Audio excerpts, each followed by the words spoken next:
right, we are back for another episode of Under the Number. Today we've got Lindsay Barnett. Lindsay is the founder and CEO of Playground Productions, a company that most famously now owns Backyard Sports. So, Lindsay, thank you so much for sitting down to chat today. Thank you for having me. This is so much fun. Absolutely. I want to jump right in. You hired a private investigator to find backyard sports. This is the backyard sports of backyard baseball, backyard basketball. If you're a millennial or older Gen Z person, you remember it. You know exactly what we're talking about, Pablo Sanchez and all the rest. You hired a private investigator. How did that go and how did that come about? At the time, I was a elementary school teacher in a school in Chicago, and we were remote teaching. And I was looking for a lot of different resources for all of my students who were at home. And I started to think about the computer games that I played when I was a kid and was trying to recommend a lot of those games of like, hey, if you're stuck at home, you could do this or that. And the backyard sports games were my favorites. And when I saw that they were nowhere to be found, well, one, it was a great COVID adventure. I had plenty of time on my hands. And I wound up, doing the normal process. And when that came up short, I hired a private investigator. And 6 months later, the PI, I've never met this PI. I have no idea what he or she looks like. But I got the information, and then we figured out a plan of how to bring this franchise back. And here we are. And how was your inquiry received by the original owners? How did it go? Well, it was actually not the original founders of the brand. This part of what has made the Backyard Sports franchise really complicated is the owners have changed a number of times. So originally, people know the Humongous Entertainment franchise because of the humongous melon heads and a lot of the humongous branding from the game. And they sold to Atari. When Atari went bankrupt, this got kind of caught up in that, and the rights got split. And the people who I found were these two guys, Ari Pinchot and Avi Savitsky, and they had the film rights and wound up spending like many, many years to actually consolidate all of the rights in one place. And that's when I found them, and they're still very much a part of this franchise and a part of how we're bringing this brand back. Pretty crazy that they had spent this much time, and was lucky to find them at the very right moment. Take me back a few steps. What made you want to pursue this in the first place? First of all, it's just the best franchise ever. I was an incredibly sporty kid. I played everything when I was little and watched everything on TV. I just love sports. And this was the most accessible sports game that's ever been on the market. And so when I was 5 years old playing backyard baseball, that's when the original game came out, I fell in love with baseball and really learned the rules of it from playing this game. Because what people don't always know and don't always associate is the Humongous Entertainment brand was an educational brand. And the purpose was actually to teach kids the rules of sports through accessible play. And the games were so much fun that basically all these kids, millennial kids, didn't even know they were learning anything. But fast forward, I wound up becoming a baseball fan. Then 98 came around, I became a soccer fan. 99 came around, backyard football came out, and I am like a diehard football fan purely off of this game. I wound up playing on a flag football team in elementary school, and you can't see from this video, but I'm incredibly little, and I was even littler as a kid. I don't think my parents were going to be like, hey, you should sign up for football. But I loved it from this game. And that is really what these games kind of developed, was this love of play and love of sport. And we really need that back. So that's really the impetus for why I wanted to do this. It's interesting that it's almost like framed like an ed tech product at the end of the day. And given your background in teaching, it Yeah. certainly makes sense to connect the dots there because I also learned you started a company during COVID, or was it kind of in the works pre-COVID and then kids getting shut out of the schools was almost an accelerant? I had a educational tool that I launched the week before COVID, and talk about a crash course in business, learning how to adapt on the fly. We had like a a purchase order ready to have it in a huge district, this product, and then the next week later they're like, actually students are not going to be coming in for the foreseeable future, and had to adapt. But I think ultimately it wound up really helping me for everything that I'm doing now, because it was really like the hardest time to launch a business was the week before COVID lockdown. So bringing it back to backyard sports, and once you Yeah. got your hands back on it, you mentioned it from a personal level, how much you loved it as a Yes. kid, and it had been, a long time since that game had been out and Yeah. updated, I guess. How much of that nostalgia factor has been shared by everyone else since you guys launched first on mobile, what, just a month or two ago? So we first launched on Steam. We have Baseball 97 and Soccer 98 on Steam for PC, which is the kind of original way that people played, was on their computers. And then a few months ago, we launched on mobile with lots of new things coming. But yeah, that was where we kind of originally kicked it off. The nostalgia has been so real, so exciting. Truly, it's an interesting part of culture where you have the original fans of the game who are millennials, and those millennials have kids, or they're maybe their teachers, or they have nieces and nephews, but they in some ways want to provide a piece of their own childhood to the next generation. And what I really love about this franchise was it celebrates play.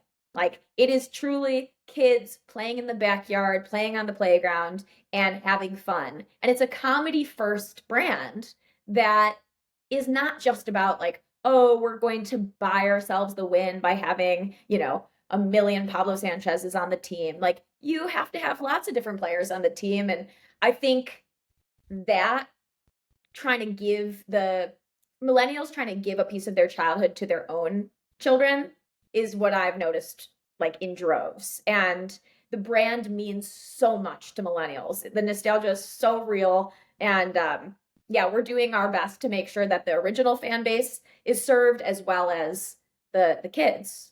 And that crossover, like the multi-generational crossover, I guess, that you seem to be experiencing with the game, how is it being perceived by those children of millennials? Like, I think of backyard baseball, and there's something about like the pace of the game, the graphics. It reminds you of, like, for me, the earliest years I can remember, like 2002, 2003, like so simple, playing on a PC that's like this fat with a giant mouse. But I don't, you don't instinctively think of a game like that transferring very well to a 10-year-old today who's Yep. on TikTok and has everything on mobile and everything's so fast and short form. How has it worked? Do you think that there's actually been something that's resonated? There has absolutely been something that's resonated. And actually, one of the most interesting parts about this game with new fans is the streamers are it's such a fun game to stream. And there's people like Dude Perfect Gaming and Not the Expert and Squid Legs who are streaming this.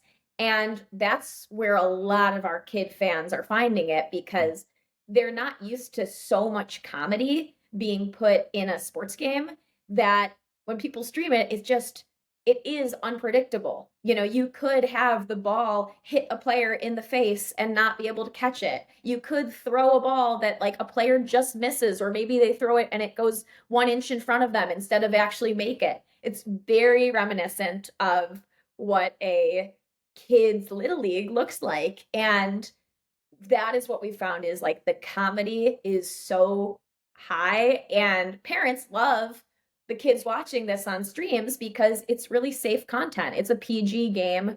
There's no killing, there's no inappropriate language. It's just fun, funny content. And that's been a huge part of how we've reached our new audience. Yeah, I mean, I saw the little Dude Perfect gaming clip on Instagram, and talk about an overlap in ethos. I know that Oh their whole yeah. goal is building the world's biggest family-friendly media company. So that seems like a home run, no pun intended. But I think that the delivery and making sure that the game and even the branding, which, like, for example, Ooh. Zach hand delivered me this hat, which is pretty sweet. And I know that it's ended up in the hands of a couple other pretty interesting people, and I'm sure that's part of the marketing push. How have you guys gone about trying to get cool people, influential people, people who also are aligned with the values and the ethos of your brand. How has that gone when it comes to awareness and marketing?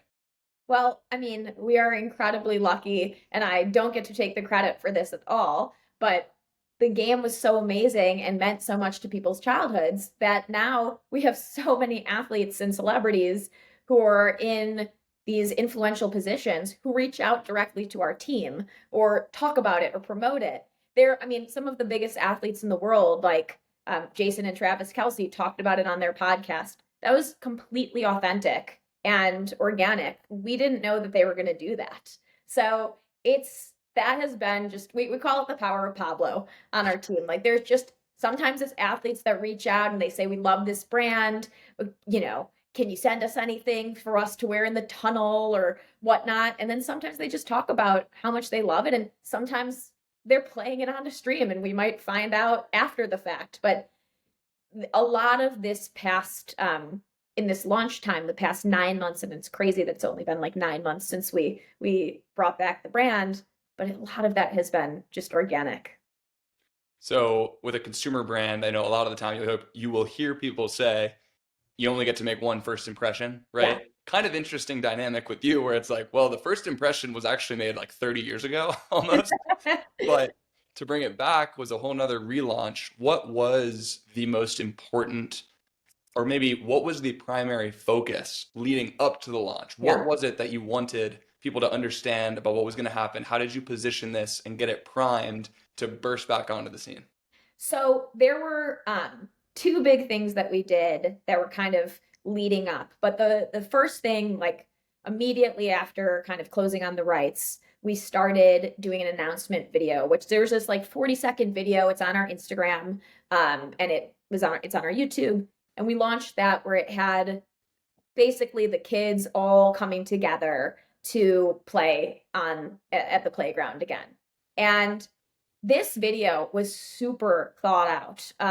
Both who was in it, who we were showing, what it kind of represented, and the style. And so we did 2D animation, which I think really signaled a nod to the original team. I kind of was like, what did this game look like in the mind of me as a 5-year-old? Because it definitely looked less pixelated when I'm like reflecting back on it.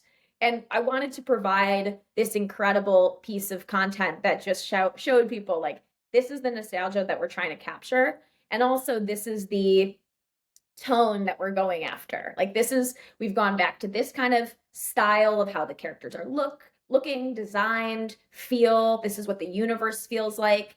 And I pulled from some of my favorite, when you were watching cartoons as a kid, like they had the opening segments. I pulled from a lot of my favorite ones, like Hey Arnold and Fairly Odd Parents, and I pulled from a lot of what I wanted to gather. And Hey Arnold's probably a great comp for what we were going for because it was gathering all of the kids up. But Right. instead of doing the march walkthrough, it was gathering to play at the playground. That's awesome. I mean, I can see, I also from listening to some of the other interviews you've done, the media passion is very real and the experience. I mean, didn't you literally do some sort of, whether it was in college or maybe even post-college work specifically having to do with animation? Yeah, I studied.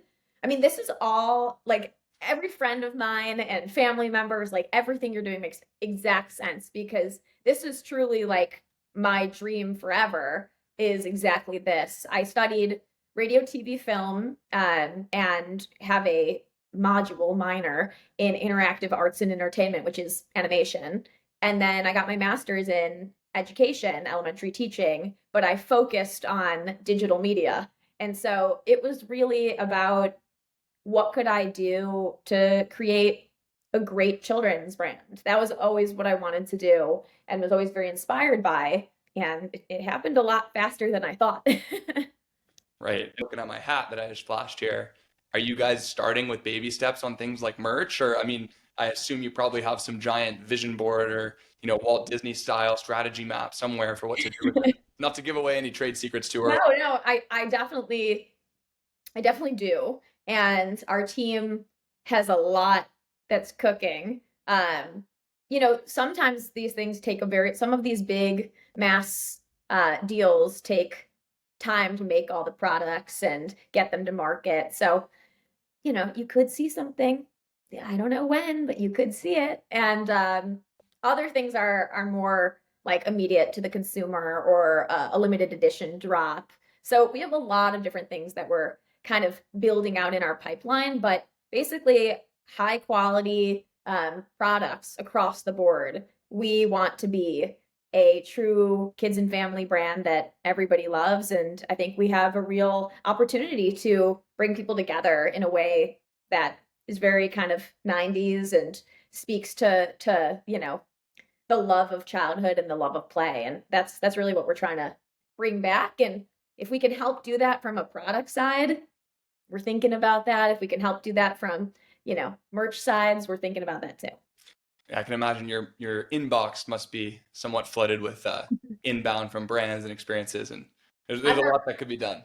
I'm not complaining. It's like so cool. It's like fun fan mail from like brands that I love, and I'm like, Yeah. wait, this brand is reaching out. I can't believe it. But it's really I'm Pablo Sanchez's like agent or manager, and it's all his fan mail, and I just like get to read it for him. That's a very humble way of looking at it. I couldn't do this without Pablo and Keisha and Sunny Day. It's fully for them. Well, I want to also understand the actual like mechanics of bringing the product back to life. Yeah. This was a game that when I first saw it, probably as a first grader, it was on a CD-ROM, and you'd slide it into the actual computer, and it would show up on your giant monitor, and you'd click around and play. Yep. How do you go about getting a game that you bought the rights to? It seems like it was almost like this. I would think of it as a piece of hardware, and then get it into a mobile form. You have, like you said, on Steam. Like, how did that actually go? Well, the team at Megacat Studios, they make me look a lot smarter than I am, and they were able to. We don't have any source code, and we knew that we didn't have any source code. Somewhere along the way, it was either destroyed or lost. It has been, one of the biggest challenges for us is that we did not think that we could bring any classic title back. But when we decided to work with Megacat, the huge thing for them was they're into preserving titles, and they have their own proprietary technology to reverse engineer and CD-ROM hack and then make those on modern devices. So what started as PC and mobile has actually now turned into what we have out now, which is Backyard Baseball 97 being on the Switch and the PlayStation. We did not know that that was possible. They were able to do that purely through reverse engineering and hacking without the source code. Out today. Out today. It's so exciting. Big announcement for Backyard Sports on Under the Number Pod. We love it.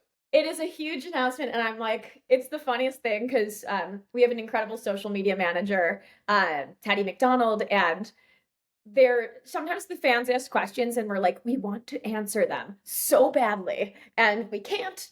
But now I'm like, oh, finally we can tell them Switch and PlayStation, and we're actually so excited because the timing of when we were able to actually hack it and make it possible worked out so well with the Switch 2 coming out, and a lot of those games or that device is backwards compatible, so this will play. I think that's going to go over very well. I can't seem to get on a flight anywhere without seeing a dozen Switches out. That was not a thing just a couple years ago. I know. Well, we had our Game Boys when we were kids, so. Right. So you talked about going back in time and reviving this product. What is it like? You're now operating a startup, right? I mean, Playground Productions is a young and relatively small company as far as headcount and everything else. What is it like running a startup that is operating a product that's 30 years old? How has that kind of materialized for you? Well, it has been amazing because I think people who are at in a startup culture, everybody is coming to the team with like a real desire. And this is, by the way, even your friend Zach Oliver, who is now our director of ops, like he ran and founded his own startup prior to this and now has come and joined our team. And we've attracted this really interesting group of people. Right now we're a team of 4. It's me, Chris Waters, who's our chief product officer. He previously was the head of development at Stupid Buddy Studios, which is Seth Green's company, and he worked on really big IP like Robot Chicken and, a lot of the adult animation. That's a big Zach, get right there. oh my gosh, it's a huge get. He prior to that did a bunch of the DreamWorks properties in the kids space, like Wow. Kung Fu Panda and Turtles, and yeah, it's really cool. And so we've attracted, those two, and then Teddy, who actually is, yes, he's our social media manager, but he's actually an in-staff a staff writer for us. Like his background is as a comedy writer, and that was part of why I think people love our social media, is that it's super funny because he's writing and editing a lot of that content in a very different way. But all of this to be said, we have this team of people who are go-getters and like to wear a lot of hats and get their hands dirty, and nobody's like, "Oh, I'm in this box, so I won't do this." And it's so much fun because we are all like feeling the momentum and the frenetic energy together. What about getting modern day players and those types of licensing and rights and things like that? How into the game? How are you dealing with that? I can only imagine how many crazy contracts and things you've had to dig up and kind of navigate on the legal side. Well, I'm plugging Zach Oliver, but that's why we originally brought him on the team, was because he had a startup in the NIL space. Yep. And for the retro titles, so we have 6 retro titles: baseball 97, soccer 98. Those two don't have any pro players in them. Football 99, which had players like Jerry Rice and Barry Sanders, John Elway. Basketball 01, which had Lisa Leslie. Baseball 01 had tons, and they had 31 players in that game. And then hockey 02, which had 10 players. And so what Zach originally started doing was trying to get all of those players back in the game. And we've certainly gotten many, many, many people back. That is awesome. So, you've been a CEO before with your Yeah. last venture. So it's not your first time around. But that being said, what about this time and running Playground Productions, what did you underestimate the most about this venture? This is like a good underestimation. I mean, I'm sure you can tell within the very short period of time. I'm an optimist. I like dream and think very, very big for this franchise. I still underestimated the response. The response was so massive. And when we put out the announcement that the brand was back, I didn't expect that like every single player who's at the height of their career was going to post something and just be like, "Backyard sports, oh, my favorite game." And I didn't expect to see, when I'm like walking around. I was at the library with my nephew a couple of weeks ago, and I was wearing a Pablo Sanchez shirt, and like a little 7-year-old was like, "I like your shirt." And like those are the things I did not expect. When I go to an airport and I see a bunch of people playing these games, and to think like this is us doing that, yeah, I really underestimated that response. I thought it was going to get there at some point. I just didn't know it was going to get there this quickly. What is your kind of pitch or strategy around? There are some kind of people caught in the middle age-wise. Like I have younger brothers who Yeah. were born in, and one of them was born in 2002. He probably knows what backyard sports is, like maybe he's kind of heard of it, but he's in between where like my parents are 56 Yeah. and so they obviously never played. He's 23. Okay. How do you get to someone like that? How is the kind of like, what would be your pitch to why he loves video games? He loves sports. Why does someone that age group, how do you pull them in to say, try out backyard sports, just give it a go? Well, first of all, we're finding tons of Gen Z players are coming back or coming to this game for the first time. One, they hear people talk about it, they want to check it out, and they're really loving it. And I think because of the comedy, like it's if you like streaming content and you want almost all these games are trying to get funnier and funnier. And, even like a game like Fortnite has these emotes. That's not something that was in Call of Duty. That's a funny thing that they've added to the game. And so this has like incredible humor, original animations. The style of these original type games are just super fun, and that pixelation is like, it's very attractive to a lot of like the Gen Z players.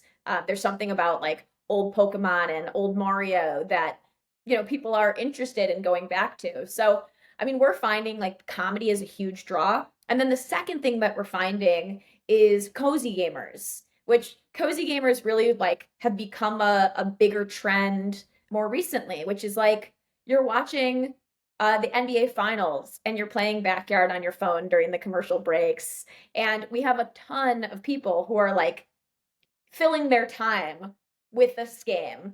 I'm sure there are lots of people filling their time with it, and I don't know, you could be playing the game right now without I promise I am not double screening right now. Gotta be honest, I did not know what a cozy gamer was, but as soon as you described that, I definitely know what you're talking about. it's I think that a lot of our millennial players, especially our mobile players, whether they're Gen Z or millennial, I think a lot of them are cozy gamers where they're like doing other things and it's relaxing for them. If they're millennial, it's relaxing because they're like playing a little piece of their childhood while they watch TV.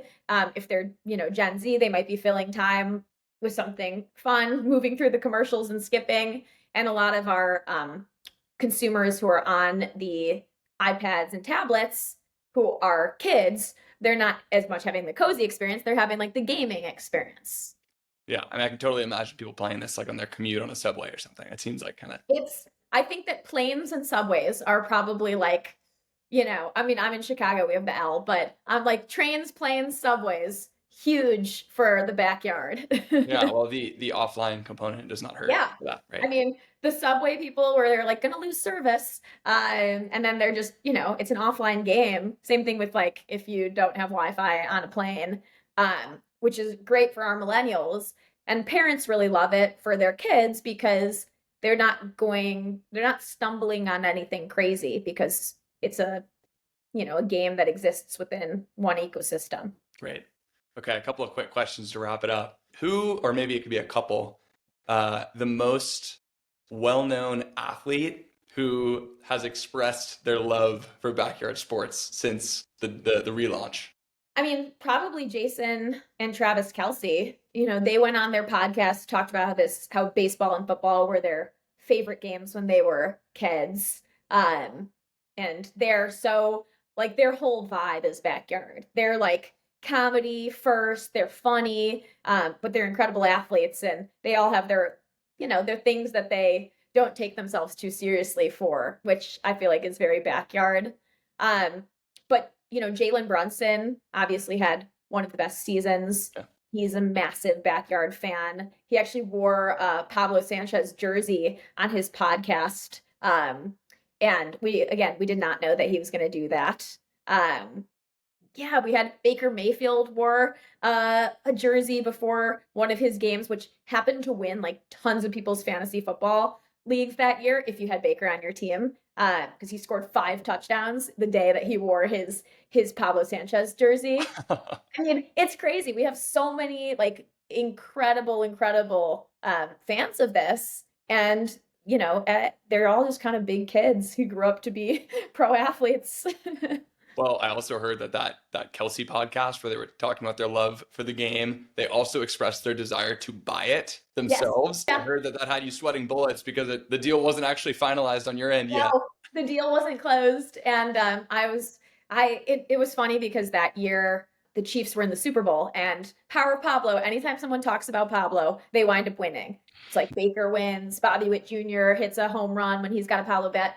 Travis talks about it on the pod, wins the Super Bowl, and I was hoping so much that they were going to win because I was like, if they win, he's going to have to do so much press. He's going to have to do all these things that it's going to like fall into the background. And I'm so glad they won. That sounds like an ad that you need to cut up for your social team. Just the mention, the on the field domination, the mention, the on the field domination. Is it a coincidence? We'll see. We've got the NBA finals right now. We've got the softball college World Series, baseball World Series for colleges coming up. Whoever wears Pablo or a backyard character probably will win. I'll just put that out there. I love it. All right, a couple quick ones here. If Yeah. you were not working, as the executive and founder of Playground Productions and working as an entrepreneur, what would you be doing? What would be maybe your backup dream job? Well, it was funny because I like this question a lot because when I was a teacher, I would always ask kids in my class, like, what do you want to be when you grow up? And it's just a common question that everybody asks little kids. And they would say an answer, like, I want to be a doctor. And I would always ask, and like almost like and what else? And so what I always told my students is like, I grew up and I wanted to be a teacher. And I also want to make TV shows and I want to make movies and I want to do all these other things. And the reason why I always did that was like, I never wanted to limit someone's dreams to like only one thing that they can do. So yeah, I mean, I think I probably would have been doing, I had kind of completed my journey as a teacher and I loved that so much. I think I would have been working on another children's brand in some capacity. It just happened to be like this incredible property, but I think that was always going to be the next step for me. Who is your favorite entrepreneur of all time, or maybe your entrepreneurial role model? Ooh, that's a great question.